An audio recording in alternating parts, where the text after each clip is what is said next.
జాతులన్నిట్లో కూడా బాధపడే మనుషులు ఉంటారు సహజం. కానీ ఒక్క దళిత జాతిలో మాత్రమే జాతి వలన బాధపడే మనుషులు ఉంటారు అని చెప్పాడు మహానుభావుడు.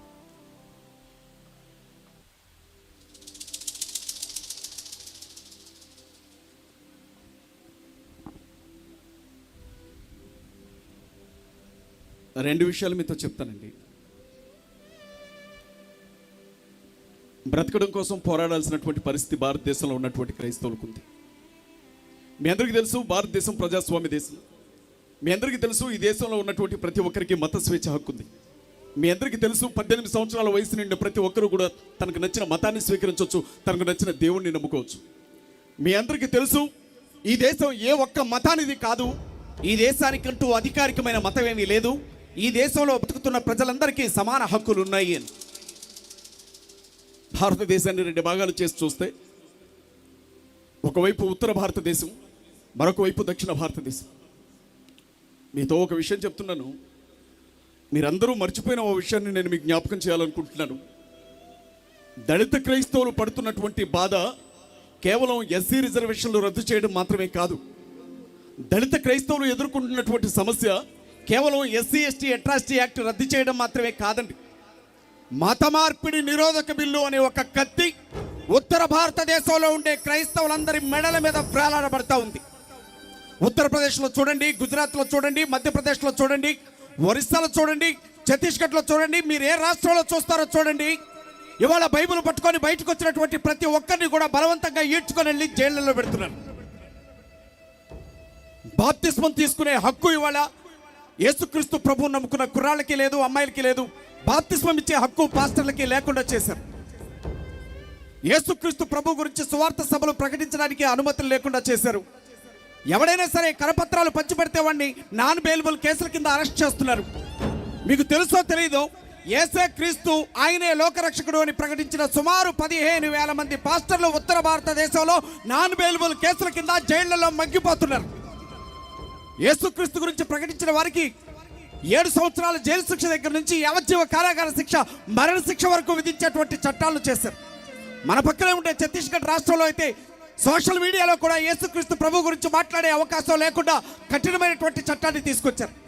ఎవరైనా ఫేస్బుక్ వేదికగా, ఎవరైనా వాట్సాప్ వేదికగా, ఎవరైనా ఇన్స్టాగ్రామ్ వేదికగా, ఎవరైనా ఎక్స్ వేదికగా, ఎవరైనా యూట్యూబ్ వేదికగా యేసుక్రీస్తు ప్రభు గురించి ఓ చిన్న పాట పాడినా, ఓ చిన్న మాట మాట్లాడినా 5 సంవత్సరాల జైలు శిక్ష పడేలాగా ఛత్తీస్గఢ్లో చట్టాలను తీసుకొని వచ్చారు. ఒకవైపు ఏరుకుంటూ వస్తున్నారు, వేట జరుగుతూ ఉంది. ఉత్తర భారతదేశంలో ఎక్కడో ఉత్తరప్రదేశ్ రాష్ట్రంలో మొదలైనటువంటి ఈ వేట ఉత్తరప్రదేశ్ రాష్ట్రాన్ని దాటి, అస్సాంని దాటి, నాగాలాండ్ని దాటి మణిపూర్ దగ్గరికి వెళ్ళి చుట్టుపక్కల ఉండే అన్ని రాష్ట్రాలను కబలించుకుంటూ ఇవాళ దక్షిణ భారతదేశంలో ఉండే ఆంధ్రప్రదేశ్ రాష్ట్రంలో కూడా కాలిపెట్టడానికి సిద్ధంగా ఉంది. నిన్నగాక మొన్న మాట్లాడిన రఘురామకృష్ణరాజు, మీ అందరికీ తెలుసు, హానరబుల్ డిప్యూటీ స్పీకర్, ఉండి నియోజకవర్గం ఎమ్మెల్యే. ఆయన మాట్లాడి ఒక మాట మీకు జ్ఞాపకం చేస్తాను. ఆంధ్రప్రదేశ్ రాష్ట్రంలో ఉన్నది మహాకూటమి ప్రభుత్వం. ఈ మహాకూటమి బీజేపీ ఆధ్వర్యంలో నడుస్తుంది కాబట్టి మా బీజేపీ పెద్దలు ఆంధ్రప్రదేశ్ రాష్ట్రంలో కూడా మత మార్పిడి నిరోధక బిల్లును తీసుకురావాలని ఆలోచన చేస్తున్నారు అని అతను సైలెంట్ గా ఒక హింట్ ఇచ్చాడు. క్రైస్తవ సమాజమా, మీకు అర్థం కాబోతోందా ఆంధ్ర రాష్ట్రంలో ఏం జరగబోతోందో?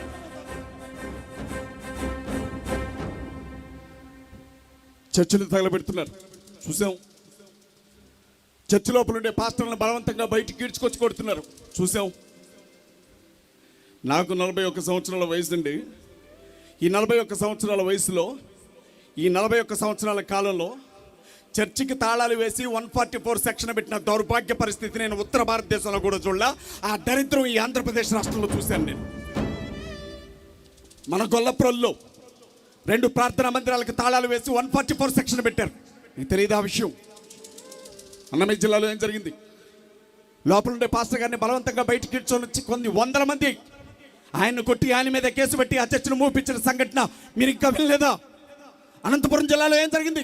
తాడిపత్రి దగ్గర సువార్త ప్రకటించడానికి వెళ్ళినటువంటి హెబ్రోన్ సంఘస్థులు పట్టుకొని పాస్టర్ గారుల గల్లా బట్టి బతకడం మీకు చేత కాకపోతే, సంపాదించుకోవడం మీకు చేత కాకపోతే మీ పెళ్ళాలను మా దగ్గరకు పంపండి రా, మేము డబ్బులు ఇస్తామని చెప్పి వాళ్ళు మాట్లాడితే ఈ రాష్ట్రంలో ఉండే అధికార పక్షం కానీ ప్రతిపక్షం కానీ ఒక్క మాట అయినా మాట్లాడిందా?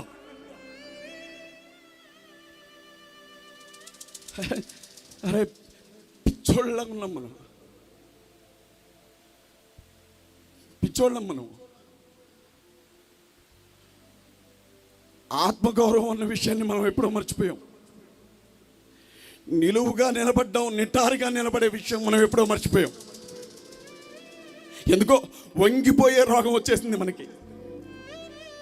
అధికారుల ముందు వంగిపోతున్నాం, ప్రభుత్వ పెద్దల ముందు వంగిపోతున్నాం, రౌడీల ముందు వంగిపోతున్నాం, రౌడీ షీటర్ల ముందు వంగిపోతున్నాం, ధనవంతుల ముందు వంగిపోతున్నాం, మీడియా సంస్థల ముందు వంగిపోతున్నాం. ఇవాళ ఈ దేశంలో బతకాలంటే రాముడికి జై కొట్టాలి అని సవాల్ ఇస్తున్నాడు ఒకడు. భారతదేశంలో ఉండాలంటే జై శ్రీరామ్ అనాల్సిందే అని పాత వస్తీలో గోషామాల్లో కూర్చొని మాట్లాడతాడు అక్కడ రాజాసింగ్. భారతదేశంలో ఈ దేశంలో బతకాలంటే మీరు గర్వాప్సి కావాల్సిందే. వాడికి ఎంత బలుపండి, వాడికి ఎంత బలుపు, వాడికి ఎంత అహంకారం. దళితులందరూ కూడా యేసుక్రీస్తు ప్రభువును వదిలిపెట్టి హిందూ మతంలోనికి తిరిగి రాకపోతే మిమ్మల్ని పంచాయతీ ఎన్నికల్లో పోటీ చేయను అని చెప్తాడండి వాడికి ఎంత బలుపు. ఇవాళ మన ఆడబిడ్డలు నిన్నటువంటి మీద నగ్నంగా ఊరేగించిన మాట్లాడే ఒక్క రాజకీయ పార్టీ మన పక్షాలు లేకపోవడం దురదృష్టకరం.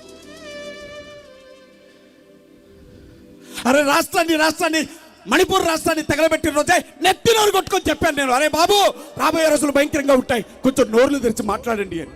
ఎవడన్నాడండి? అనాథాశ్రమాలు ఎన్ని తగలబెట్టారు, వృద్ధాశ్రమాలు ఎన్ని తగలబెట్టారు, చర్చిలకి మార్కులు చేసి చర్చిలన్నీ తగలబెట్టారు, ఎంతమంది వృద్ధులను నిర్దాక్ష్యంగా నరికి తగలబెట్టారు, నిండు గర్భవతుల్ని కడుపులు చీల్చి బిడ్డల్లో బయటకు తీసి చంపారు. ఇది ఎక్కడ న్యాయమని చెప్పి మాట్లాడిన డేవిడ్ లాంటి క్రైస్తవ నాయకుల తలలను నరికి అదే గుమ్మలకి ప్రాణాలు. ఎవడు మాట్లాడాడు? పచ్చని పంట పొలం లాంటి మణిపూర్ రాష్ట్రాన్ని తగలబెట్టి శ్మశానంలాగా మార్చేశారు మన ముందే. అదే మూక మళ్ళీ ఆంధ్రప్రదేశ్ రాష్ట్రాన్ని, తెలంగాణ రాష్ట్రాన్ని కబలించడానికి ప్రయత్నం చేస్తున్నారు. నేను చెబుతా ఉన్నా, తినడానికి తిండి లేకపోయినా పర్లా, కట్టుకోవడానికి బట్ట లేకపోయినా పర్లా, ఉండడానికి నివాసం లేకపోయినా పర్లా, ఆత్మగౌరవంతో మాత్రం బతుకుదాం. దయచేసి ఆలోచించండి. ఇవాళ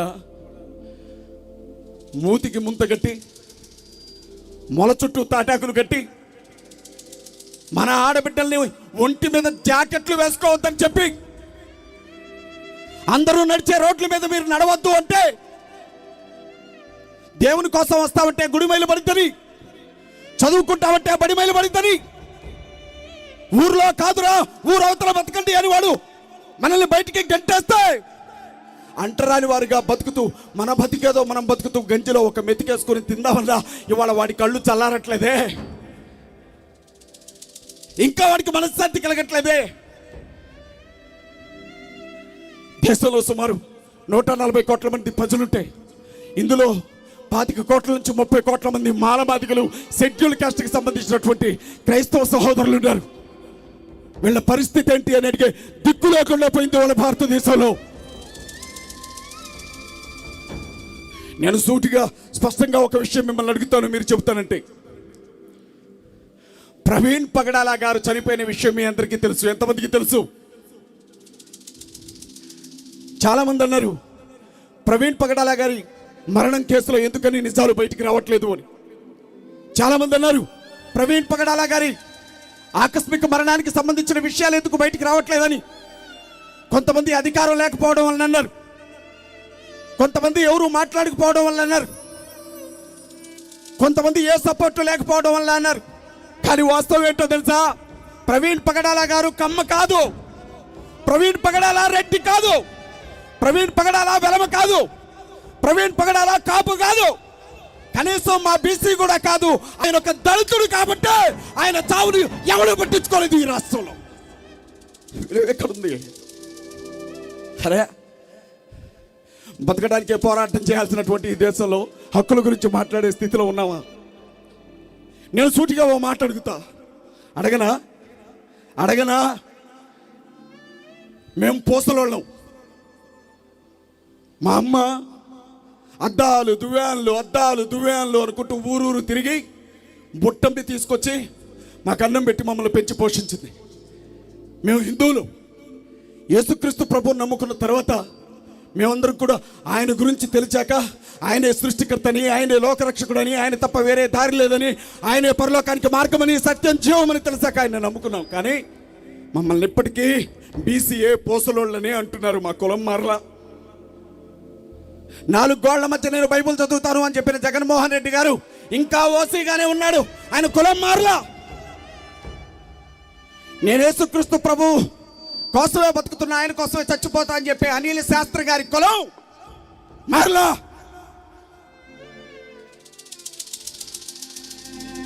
భారతదేశంలోనే కాదు ప్రపంచంలోనే నాకున్నంత పెద్ద సంఘం ఎవరికి లేదని చెప్పిన సతీష్ నాయుడు గారి కులం మారలా. యేసు ప్రభువు నమ్ముకున్నటువంటి ఒక కమ్మగానే ఉన్నాడు. యేసు ప్రభువు నమ్ముకున్న ఒక రెడ్డిగానే ఉన్నాడు. యేసు ప్రభువు నమ్ముకున్న ఒక వెలమగానే ఉన్నాడు. యేసు ప్రభువు నమ్ముకున్న ఒక గౌడగానే ఉన్నాడు. యాదవ్గానే ఉన్నాడు. పోసలోడుగానే ఉన్నాడు. ఒక కోయగా లంబాడిగా నాయకుడుగానే ఉంటే యేసుని నమ్ముకున్న మాదిగలు మాత్రం బీసీసీలోనికి ఎలా వస్తారా నా కొడకల్లరా అని అడుగుతున్నాను నేను. వాడ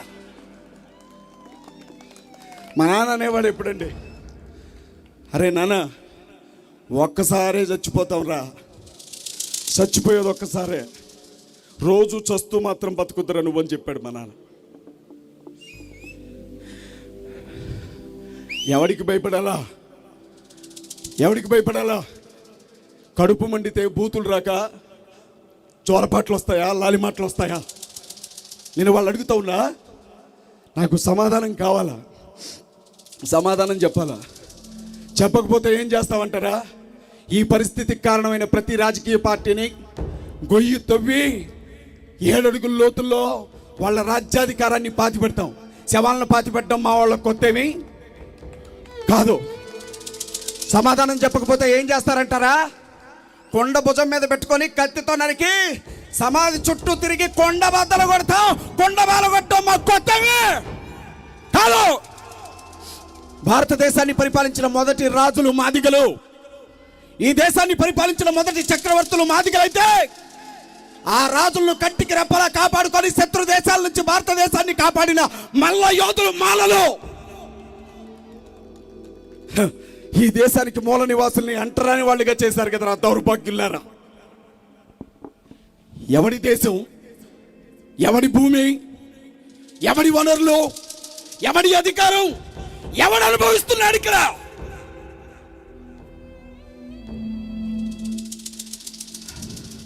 అలసిపోయాం కదా,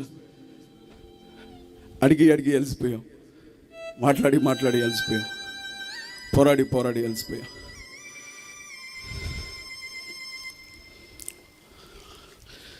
నేను ఒక మాట చెప్తా, యేసుక్రీస్తు ప్రభు చెప్పిన మాట, తన ప్రాణాన్ని కాపాడుకోవాలి అనుకునేవాడు తన ప్రాణాన్ని పోగొట్టుకుంటాడు. తన ప్రాణాన్ని పోగొట్టుకోవాలని సిద్ధపడినవాడు తన ప్రాణాన్ని కాపాడుకుంటాడు.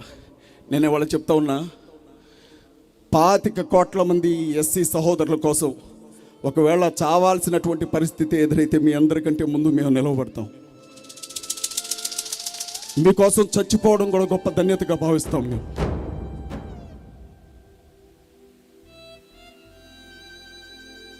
తేలిగ్గా చంపరు మనల్ని. నేను చాలాసార్లు అడిగా, ఈ రిజర్వేషన్లు రద్దు చేసే బదులు, ఈ ఎస్సీ ఎస్టీ అట్రాసిటీ యాక్ట్లు వర్తించమని చెప్పే బదులు, ఈ క్రైస్తవులందరినీ దళిత క్రైస్తవులను బెదిరించే బదులు ఒకేసారి పిట్టలు కాల్చినట్టు కాల్చి చంపేరాదంటారా మా వాళ్ళందరినీ అని నేను చాలాసార్లు అడిగా. కానీ వాళ్ళు ఏమంటారంటే, అమ్మమ్మ ఎట్టట్ట మీరు చస్తే మా పోస్టర్లు అంటించే దేవుడు, మీరు చస్తే మా కరపత్రాలు పంచే దేవుడు, దళితులందరూ చచ్చిపోతే మా డప్పులు కొట్టే దేవుడు, దళితులందరూ చచ్చిపోతే మా పల్లకిలు మోసే దేవుడు, దళితులందరూ చచ్చిపోతే మా కోట్లేసే దేవుడు, దళితులందరూ చచ్చిపోతే మా ఇల్లు ఉడిసే దేవుడు, మా కారు డోరు తీసే దేవుడు, మా ఇంట్లో ఉండే ఆ చెత్త ఎత్తే దేవుడు, రోడ్ల మీద ఆ మున్సిపాలిటీ చెత్తను పారబోసే దేవుడు. దళితులందరూ చచ్చిపోతే మేము కోపం వస్తే ఎవరిని కొట్టాలా? దళితులందరూ చచ్చిపోతే మేము బానిసలను ఎవరిని పిలవాలా? మీరు సావడానికి వీళ్ళ. అంతేనా మన జీవితం? ఇదేనా మన విలువ? ఇంతేనా?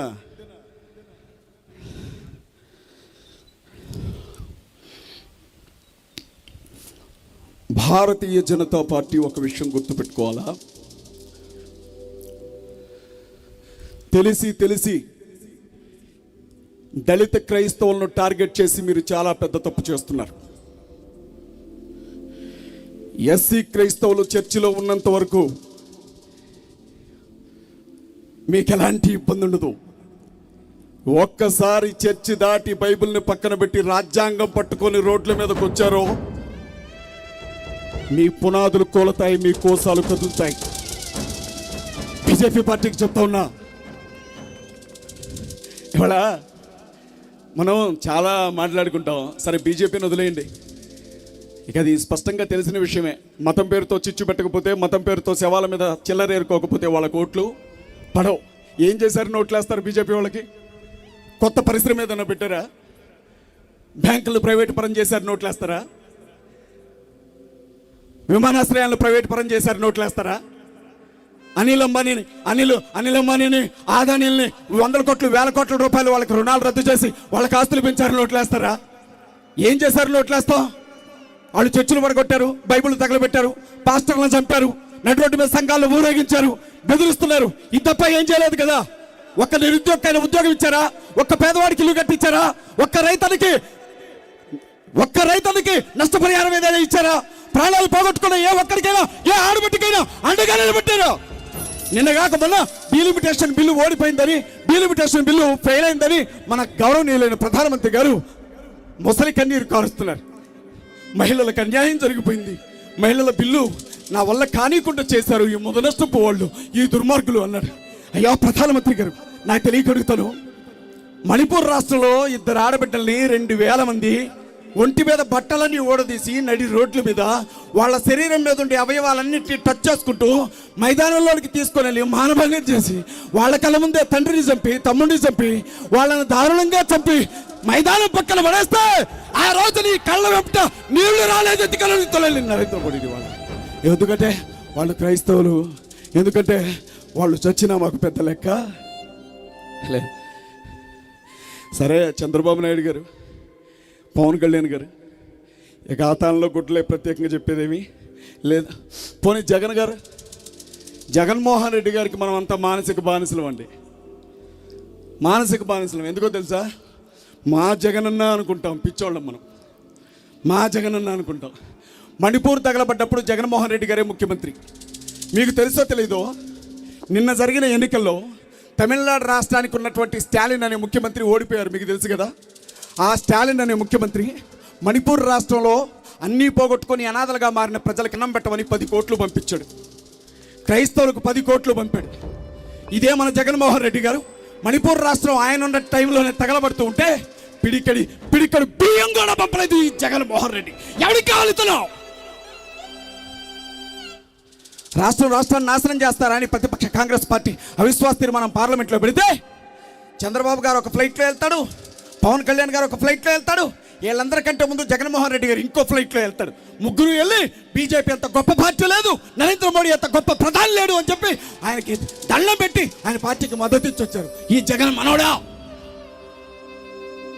నిన్నగాక మొన్న ఈ రాష్ట్రానికి ఉపరాష్ట్రపతి ఎన్నికలు జరిగితే ఒక జడ్జి గారిని ప్రోగ్రెసివ్ డెమోక్రటిక్ ఫ్రంట్ నిలబెడితే రాధాకృష్ణన్ అనే ఒక ఆర్ఎస్ఎస్ కార్యకర్తని ఉపరాష్ట్రపతి అభ్యర్థిగా బీజేపీ వాళ్ళు నిలవబడితే వెళ్ళి ఆ బీజేపీ పార్టీకి మద్దతు ఇచ్చి ఆయనే రాష్ట్రపతి ఉండాలి, ఇంకెవరు ఉండకూడదు అని చెప్పొచ్చినటువంటి వ్యక్తి జగన్మోహన్ రెడ్డి గారు. మహిళా బిల్లు పేరుతో సౌత్ ఇండియా మొత్తాన్ని నాశనం చేయాలని కుట్రపూరితంగా ఒక బిల్లు తీసుకొచ్చినప్పుడు దక్షిణాదిలో ఉండే రాష్ట్రాలన్నీ ఎదురు తిరిగాయి. కానీ జగన్మోహన్ రెడ్డి గారు అందరికంటే వెళ్ళి బీజేపీకి ముందు ఓటేసి వచ్చాడు. నేను చెప్తా ఉన్నా, జగన్మోహన్ రెడ్డికి మన ఓట్లు కావాలా? జగన్మోహన్ రెడ్డికి మన కష్టం కావాలా? జగన్మోహన్ రెడ్డి గారికి మన సపోర్ట్ కావాలా? జగన్మోహన్ రెడ్డి గారికి మనం అందరం గొంప గుత్తగా ఓట్లు వేయడం కావాలా? మనం చచ్చినా జగన్కి సంబంధం ఉండదు, పట్టించుకోలేవు. ఆయన మాట్లాడు, ఆయన పార్టీ కార్యకర్తలు మాట్లాడరు, ఆయన పార్టీ అధికార ప్రతినిధులు మాట్లాడరు, ఆయన పార్టీ ఛానల్ మాట్లాడదు. ఎవడున్నాడు రా మరి అంతర్రాష్ట్రంలో క్రైస్తవులకి?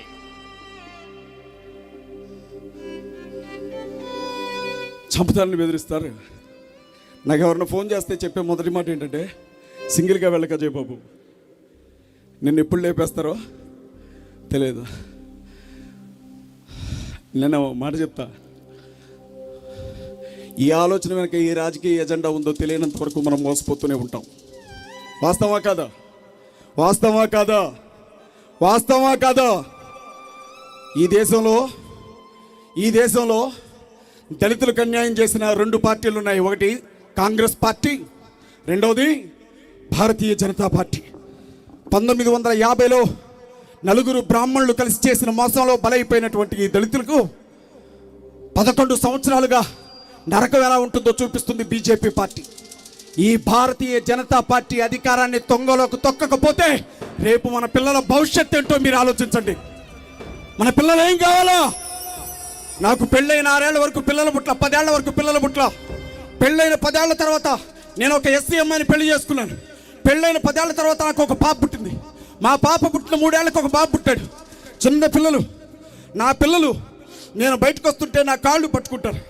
నా పిల్లలు నన్ను అడుగుతారు, నాన్న నన్ను ఎక్కడికైనా తీసుకొని వెళ్ళు అని. ఎలాంటి భవిష్యత్తులోనికి నా పిల్లల్ని నడిపించాలో? మన పిల్లలకు మనం ఇచ్చే భవిష్యత్తు ఏంటి? అరే 40 ఏళ్ళు వచ్చాయి, 50 ఏళ్ళు వచ్చాయి, 60 ఏళ్ళు వచ్చాయి, ఏదో ఒక రోజు మనం చస్తాం. కానీ మన ఇంట్లో ఉన్న మన మనవాళ్ళు, మనవరాళ్ళు, మన పిల్లలు, వాళ్ళ భవిష్యత్తు ఏంటని ఎప్పుడైనా ఆలోచించావా?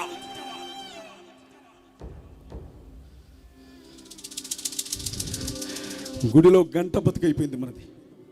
కాదా? కాదా? కాదా? నేను నాగుపల్లి అనే ఊర్లో చదువుకున్నా. మా స్కూల్ ముందు ఒక గుడి ఉండేది. మధ్యాహ్నం భోజనం చేయడానికి ఆ గుడి దగ్గర ఉండే 4 స్తంభాల గుడిలోకి వెళ్ళి కూర్చునేవాళ్ళ. ఆ గుడి ముందు ఒక గంట ఉండేది. దేవుడిని దండం పెట్టుకోవడానికి వచ్చిన వాళ్ళు ఆ గంట కొట్టేవాళ్ళు, దేవుని దగ్గర నుంచి దండం పెట్టుకొని వెళ్ళిపోతున్న వాళ్ళు ఆ గంట కొట్టేవాళ్ళు. మన బతుకట్టగాల ఇంట్లో కనీసం వాడిని చూస్తే పెళ్ళం కూడా తడవదు. అలాంటి చేతగాని నా కొడుకులు కూడా వాళ్ళ క్రైస్తవులు భయపెడుతున్నారు.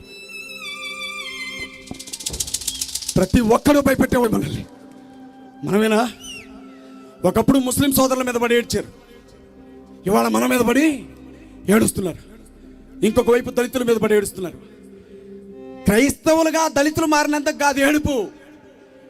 మీరు ఊరవతల బతకండిరా అని చెప్తే కరపత్రం పట్టుకొని వచ్చి మా చేయి పట్టుకుంటారంటారా మీరు? అది వాళ్ళ బాధ. మీరు కరపత్రాలను పట్టుకొని వచ్చి మాకు దేవుడి గురించి చెప్తారంటారా మీరు? అది వాళ్ళ బాధ. అరే మీరు ఒంటి మీద బట్టలే కట్టుకోకూడదు, మూతికి ముంత ముట్టికి తాటాకని మేమంటే సూటు బూటేసుకొని వచ్చి రాజ్యాంగం రాశారంటారా మీరు? ఐఏఎస్లు, ఐపీఎస్లు, జడ్జిలు, మేధావులు, తెలుగు భాష కంటే స్పష్టంగా ఆంగ్ల భాష మాట్లాడే బిడ్డలు మన యువకుల ఎదుగుదలను చూసి ఏడుపు వాళ్ళకి. వీళ్ళందరికీ ఓ ప్రొటెక్షన్ కావాలి. అది మనమే ఇవ్వాలి. ఎవరు ఇవ్వాలి? అది మనమే ఇవ్వాలి. నేను వచ్చేటప్పుడు చూశాను, మా కృష్ణరేఖ క్రిస్టియన్ ముస్లిం దళిత్ పొలిటికల్ ఫ్రంట్ అనే మా సంస్థకి మహిళా అధ్యక్షురాలుగా ఉన్న తల్లి చెప్తోంది, అంబేద్కర్ గారు ఆయన బ్రతుకున్న సమయంలో ఒక రథాన్ని లాక్కొని వచ్చి ఆ రథాన్ని ప్రజల ముందు నిలిపి, నా కష్టంతో ఈ రథాన్ని ఇంతవరకు లాక్కొచ్చాను, ఇది అధికార రథం, మీకు చేతనైతే దీన్ని మన ప్రజల్లోనికి, వాడల్లోనికి తీసుకెళ్ళండి తప్ప దయచేసి దాన్ని వెనక్కి మాత్రం నెట్టకండి అని అడిగాడట.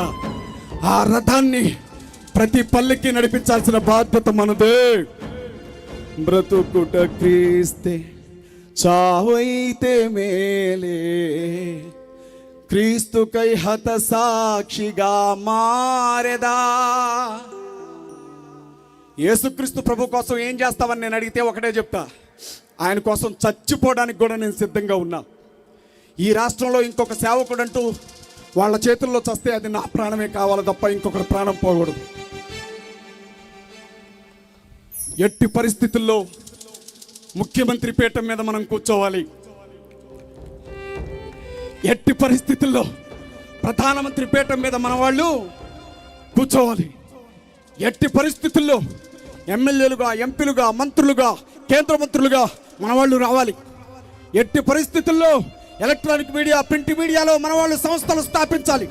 ఎట్టి పరిస్థితుల్లో ఐఏఎస్లుగా, ఐపీఎస్లుగా మన వాళ్ళు ఎదగాలి. ఎట్టి పరిస్థితుల్లో భూమిని మన వాళ్ళు చేతుల్లోనికి తీసుకోవాలి. ఎట్టి పరిస్థితుల్లో ఈ దేశం మళ్ళీ తిరిగి మానవాధికుల చేతుల్లోనికి రావాలి. తాబేదారులు ఎవరికి కావాలి? తాకట్టు పెట్టేవాడు ఎవరికి కావాలి? అమ్ముడు పోయేవాడు ఎవరికి కావాలి? జాతి కోసం ప్రాణం ఇవ్వడం గొప్ప అవకాశం అయితే అలా ప్రాణం ఇచ్చేవాడే మన నాయకుడు కావాలి. మాల పులుల్లారా, మాదిగ సింహాలారా చెప్తున్నాను నేను. ఇవాళ ఏదో ఒక నిర్ణయం తీసుకొని ఇక్కడి నుంచి కదలండి. ఐఏఎస్ విజయ్ కుమార్ గారైనా, రంజిత్ ఓఫిర్ గారైనా, మందకృష్ణ మాదిగన్నైనా, ఎవరైనా ఈ జాతి బానిస సంఖ్యలతో ఉంది. ఆ సంఖ్యలు బద్దలు కొట్టడానికి ప్రాణాలకు తెగించి ముందుకొస్తే వాళ్ళ వెనక వేసే మొదటి అడుగు నాదే ఉంటుంది. కాదు, కూడదు, నా స్వార్థ ప్రయోజనాల కోసం జాతిని తాకట్టు పెడతానంటే ఎదురు తిరిగే ఆ మొదటి గొంతు కూడా నాదే అవుతుంది. 2029 ఎంతో దూరంలో లేదు. ఆడండి, ఎన్ని ఆటలాడతారో ఆడండి. ఎంతమంది పాస్టర్లను ఇబ్బంది పెడతారో పెట్టండి. ఎన్ని చర్చలు మోస్తారో మోయండి. ఎంతమందిని మానసికంగా చిత్రహింసలు పెడతారో పెట్టండి. ఆంధ్రాలో ఒక పాస్టర్ మీద రౌడీ షీట్ పెట్టారండి. పాస్టర్ మీద రౌడీ షీటా? పాస్టర్ మీద రౌడీ షీట్లు పెడతారు మీరు మీ ప్రభుత్వంలో? అందరూ మీ కాళ్ళు నాకేవాళ్లే ఉంటారా? అందరూ మీ చెప్పులు మోసేవాళ్లే ఉంటారా? జాతి కోసం గుండె చూపించిన ప్రకాశం పంతులు లాంటి మగాళ్ళు కూడా ఆంధ్రాలో ఉన్నారు. గుర్తుపెట్టుకోవాలి ఈ విషయాన్ని. మీరు నీకు నీ దేశం ముఖ్యమా, నీ ప్రాణం ముఖ్యమా అంటే అంబేద్కర్ గారు ఏమన్నారో తెలుసా? నాకు నా దేశమే ముఖ్యమన్నారు. అలాంటి అంబేద్కర్ని నీకు నీ దేశం ముఖ్యమా, నీ జాతి ముఖ్యమా అంటే నా జాతే నాకు ముఖ్యం అన్నాడు. ఇవాళ నేను చెప్తా ఉన్నా, నేను పుట్టడానికి బీసీల్లో పుట్టాను. అది నా తలరాత. నేను పుట్టగానే నా మెడలో ఒక ట్యాగ్ వేశారు. దాన్ని నేను మార్చలేను. కానీ దళితులకుండేంత చిత్తశుద్ధి, దళితులకుండేంత పౌరుషం, దళితులకుండే నమ్మకత్వం నా రక్తంలో ప్రవహిస్తూ ఉంది. నేను వాళ్ళు చెప్తా ఉన్నా, దళిత్ ఇట్స్ బ్రాండ్. దళిత్ అన్న మాట ఒక బ్రాండ్. దాన్ని ఆపేద్దాం ఎవడికి లేదు. 2029లో జరగబోయే ఎన్నికల్లో ఈ దళితులే అవకాశవాద రాజకీయాలన్నింటినీ అరగోయి తవ్వి మరి అందులో పాతబట్టి అధికారంలోనికి వస్తారు. నేను ఇప్పుడు చెప్తా ఉన్నా, విద్యార్థుల, క్రైస్తవ విద్యార్థుల చేసి ఏర్పడాలి. దళితులు ఒక్కలే కాదు, క్రైస్తవులు పెచ్చోళ్ళారా. కమ్మలు క్రైస్తవులు ఉన్నారు, రెడ్లు క్రైస్తవులు ఉన్నారు, వెలమలు క్రైస్తవులు ఉన్నారు, బీసీలు క్రైస్తవులు ఉన్నారు, ముస్లిమ్స్లో కూడా అనేక మంది క్రైస్తవులు ఉన్నారు. ఇవాళ మీరు బౌద్ధులు, సిక్కులు అన్నారే, వాళ్ళు అనేక మంది క్రైస్తవులుగా మారారు. ఇవాళ పాయ, లంబాడి, ఎరుకుల, యానాది, రెల్లి అనేక కులాల్లో క్రైస్తవులు ఉన్నారు. మా సంఖ్య భారతదేశంలో 25 కోట్లయితే ఆంధ్ర రాష్ట్రంలో 1,60,00,000. హనుమంతుడి బలం హనుమంతుడికి తెలియదట. మా క్రైస్తవుల బలం మా వాళ్ళకు కూడా తెలియదు. మాట్లాడతాం, నిలబెడతాం, అధికార పీఠాల మీద కూర్చోబెడతాం. సనాతని సనాతని సనాతని అన్న వాళ్ళందరికీ చొక్కలు చూపించకపోతే బాంచత్న మేసంలో సగభాగం తీయించుకుంటారు. మీ అందరికీ కృతజ్ఞతలు తెలియచేస్తూ, రాజన్న, మల్లెల రాజన్న పాపం బిడ్డను కనేటప్పుడు తల్లి ఎంత పురుడు పడుతుందో, పురుటి నొప్పులు పడుతుందో, ఈ సభ జరపడానికి అంత పురుటి నొప్పులు పడ్డాడు ఆయన. ఇంటి దొంగని ఈశ్వరుడు కూడా పట్టుకోలేడు. ఈ సభాపాలి అని చాలామంది దళిత క్రైస్తవ నాయకులే కలెక్టర్ కంప్లైంట్ పెట్టారు. ఈ సభాపాలి అని చాలామంది దళిత క్రైస్తవ నాయకులే డీజీపీ గారికి లెటర్లు పెట్టారు. ఏం సంపాదించుకుండేనా? నాకు తెలిసి 2 లక్షలు 3 లక్షలు అప్పు అయి ఉంటుంది. అందరూ దండం పెట్టి వెళ్తారు. బయటికి వెళ్ళిన తర్వాత ఆ అప్పులోడు ఫోన్ చేస్తాడు, నీకు అర్థమవుతుందా? నువ్వు సంపాదించుకుందా అప్పే. మాలల్ని, మాదిగల్ని ఒక్క చోట కలపాలి అన్న ఆయన తాపత్రయంతో ఈ సభ పెడితే చేతనైతే సాయం చేయాల్సింది పోయి ఈ సభను ఫెయిల్ చేయడం కోసం విశ్వ ప్రయత్నం చేశారు. నేను అనుకుంటా, దేవుని చిత్తం ఇది, ఆయన ఇష్టం కాదు. ఈ ప్రజలందరూ ఇక్కడికి రావాలన్నది దైవ సంకల్పం. కులాల కాడికి వస్తే మాదిగలు మాలలు రిజర్వేషన్లు, కులాల కాడికి వస్తే వర్గీకరణ, కులాల కాడికి వస్తే క్రిమిలేర్. మా విశ్వాసం కాడికి వస్తే మాల లేదు మాదిగ లేదు, మేమంతరం క్రైస్తవులమే. హ్యాట్స్ ఆఫ్ అన్న రాజన్న, అద్భుతంగా చేసావు. కాలేబు గారు, ఆయన ముఖం కూడా చూడలేదు నేను. ఆయన మణికుమార్ గారు, మా కృష్ణరేఖమ్మ ఆడబిడ్డ కాదు శివంగి అంటాను నేను. నిలబడితే పులే నిలబడదాం, తలబడదాం. నాది ఒక చిన్న విజ్ఞప్తి, మీలో ఎవరైనా ఆర్థికంగా బలమైన వాళ్ళు ఉంటే దయచేసి ఈ సభా నిర్వహణ కోసం జరిగిన ఖర్చులో కొంత మల్లెల రాజు గారికి సపోర్ట్ చేసి వెళ్ళండి. ఓపెన్గా అడుగుతున్నాను నేను. మాకెవ్వరికి ₹1 వద్దు. నేను రేపు ఒరిస్సాలో ఉండాలి. రేపు రాత్రి నేను ఒరిస్సాలో దేవుని వాక్యం చెప్పడానికి వెళ్ళాల్సిన వాడిని. ఆయన బాధ చూస్తే కష్టం అనిపించింది నాకు. ఇక్కడి నుంచి వెళ్ళిపోతా రాజన్న అని ఇక్కడికి వచ్చాను నేను. చెప్తున్నా, ఇప్పటి వరకు ఎస్సీల్లో ఉండి క్రైస్తవులుగా ఉండి ఉద్యోగాలు చేస్తున్న ఎంప్లాయీస్ అందరినీ బలిపేట మీద పెట్టుంచారు వాళ్ళు. ఎప్పుడు ఎవడి ఉద్యోగాన్ని పీకాలా అని చూస్తున్నారు. నేను చెప్తా ఉన్నా, దళిత క్రైస్తవ ఉద్యోగస్తుల జోలికొస్తే నా కొడకల్లారా అది ఎంత దూరమైనా వెళ్తామని చెప్తున్నాను నేను. ఇవాళ వేదిక మీద నుంచి చెప్తా ఉన్నాను నేను. ఇవాళ ఒక్కడికి కూడా అన్యాయం జరగడానికి వీల్లేదు. తినక కష్టపడి నానా ఇబ్బందులు పడి ఆ ఉద్యోగాలను సంపాదించుకున్నారు. ఇవాళ వాళ్ళ ఉద్యోగాలను ఊడదీస్తాం. ఉద్యోగం వచ్చిన దగ్గర నుంచి ఇచ్చిన శాలరీ అంతా వసూలు చేస్తామనంటే దళిత సమాజం ఏమి అంత గొడ్డుపోలో చూసుకుంటూ ఒక మూలను కూర్చోవడానికి మేము చేతగాని వాళ్ళం కూడా కాదు. వాళ్ళ పాస్టర్ జేఏసీ కావాలా, ఉద్యోగుల జేఏసీ కావాలా, మహిళల జేఏసీ కావాలా. భారతదేశం అంతా దళిత క్రైస్తవులకి మత మార్పిడి నిరోధక బిల్లులకు వ్యతిరేకంగా ఒక్కటై నిలబడాలా. 2029లో కోడితే ముట్టి కింద ప్రధానమంత్రి పేట ఉండాలి మనకి. మీ అందరికీ హృదయపూర్వకంగా కృతజ్ఞతలు తెలియజేస్తూ ఈ అవకాశం ఇచ్చిన రాజన్నకి, నా కోసం కథలొచ్చిన ముస్లిం మిత్రులకి, ఇప్పటి వరకు విన్న మీకు కృతజ్ఞతలు తెలియజేస్తూ, దయచేసి ఏదన్నా పెళ్లి జరిగినప్పుడు ఏం చేస్తారో తెలుసా? భోజనం చేసి ఏం పెట్టి వెళ్తారు? అక్కడ చదివింపు పెట్టి వెళ్తారు. ఎందుకంటే ఆడబిడ్డ పెళ్లి చేశాడు, ఎంత ఖర్చు అయిందో అని. ఈ సభ చేశాడు, ఎంత ఖర్చు అయి ఉంటుందో ఆలోచించండి. ఆయన్నే కలవండి మీ వంతుగా. మరీ చేయలేని వాళ్ళు అయితే వదిలేయండి. కానీ ఇది నా జాతి సభ అనుకుంటే మాత్రం ఫోన్పేనో గూగుల్ పేనో ఏదో ఒక రూపంలో రాజన్నకి సపోర్ట్ చేసి వెళ్ళమని సెలవు తీసుకుంటున్నాను. Praise the Lord. జై భీమ్. Thank you.